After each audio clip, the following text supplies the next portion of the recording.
नमस्कार, आप लाइव बिहार देख रहे हैं। मैं हूं राजमोहन तिवारी।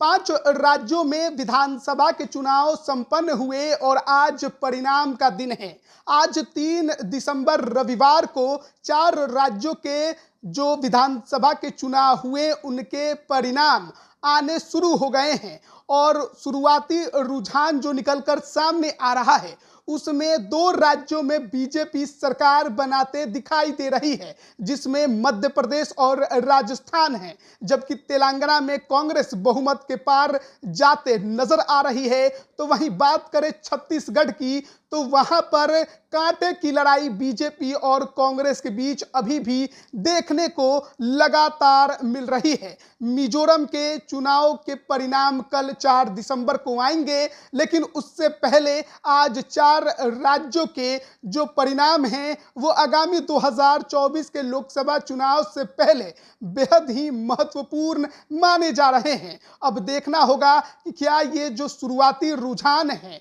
वही परिणाम में तब्दील होंगे या फिर इसमें कुछ हेर फेर भी आपको देखने को मिलेगी, यानी फेरबदल होता दिखाई दे सकता है। लेकिन हम बात कर रहे हैं मध्य प्रदेश विधानसभा के चुनावों के परिणाम की, क्योंकि जो शुरुआती रुझान आ रहे हैं उसमें बीजेपी पूर्ण बहुमत से सरकार बनाते नजर आ रही है। इसके पहले भी यहां बीजेपी की ही सरकार थी और एक बार फिर ऐसा लग रहा है कि बीजेपी आसानी से यहां पर सरकार बना लेगी। लेकिन आपको बता दें कि बिहार की राजनीति की एक बड़ी पार्टी, महत्वपूर्ण पार्टी, बिहार के मुखिया नीतीश कुमार की जनता दल यूनाइटेड ने भी मध्य प्रदेश के चुनाव में 10 सीटों पर अपने पहलवानों पर दांव लगाया था। लेकिन जो परिणाम आ रहे हैं वो ये बता रहे हैं कि नीतीश कुमार की पार्टी के उम्मीदवारों का हश्र मध्य प्रदेश के चुनाव में बहुत बुरा हुआ है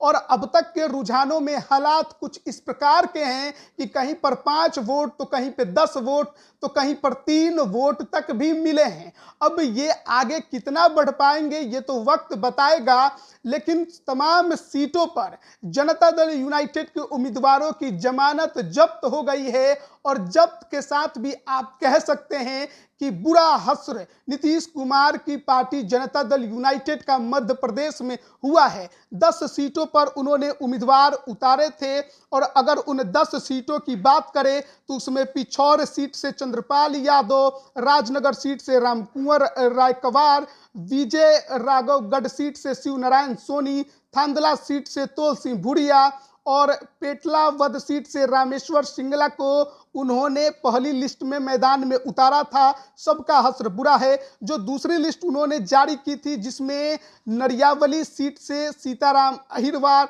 इसके अलावा गोटेगांव से प्रमोद कुमार मेहरा, बहोरीबंद से पंकज मौर्य, जबलपुर उत्तर से संजय जैन, बालाघाट से विजय कुमार पटेल, ये 10 सीटों पर जनता दल यूनाइटेड ने उम्मीदवार उतारे थे और तमाम जो उनके कैंडिडेट हैं उनके हश्र बहुत बुरे हुए हैं और कहीं पर 5 वोट तो कहीं पर 10 वोट, कहीं पर 12 वोट और सबसे पीछे जनता दल यूनाइटेड के उम्मीदवार दिखाई दे रहे हैं। तो ललन सिंह जो कि पार्टी के राष्ट्रीय अध्यक्ष हैं वो लगातार पार्टी के विस्तार की बात करते हैं। नागालैंड में भी कैंडिडेट उन्होंने उतारा था, लेकिन वहां पर तो वो लोजपा रामविलास के उम्मीदवार से ही पस्त हो गए थे। इसके बाद अब मध्य प्रदेश में बारी आई तो यहां पर भी हश्र बहुत बुरा होते नजर आ रहा है। जनता दल यूनाइटेड के उम्मीदवार आगे क्या बढ़ पाएंगे, लीड क्या लेंगे, जब वो कहीं भी किसी भी सीट पर लड़ाई में ही नहीं नजर आ रहे हैं। तो ऐसे में आप अनुमान लगा सकते हैं कि जो आगे और रुझान आने शुरू होंगे उसमें भी जनता दल यूनाइटेड को कोई बहुत बड़ा एज मिलते नजर नहीं आ रहा है। ये आप कह सकते हैं कि तमाम सीटों पर इनके उम्मीदवारों की जमानत जब्त हो गई है और यही हाल आगे भी रहेगा।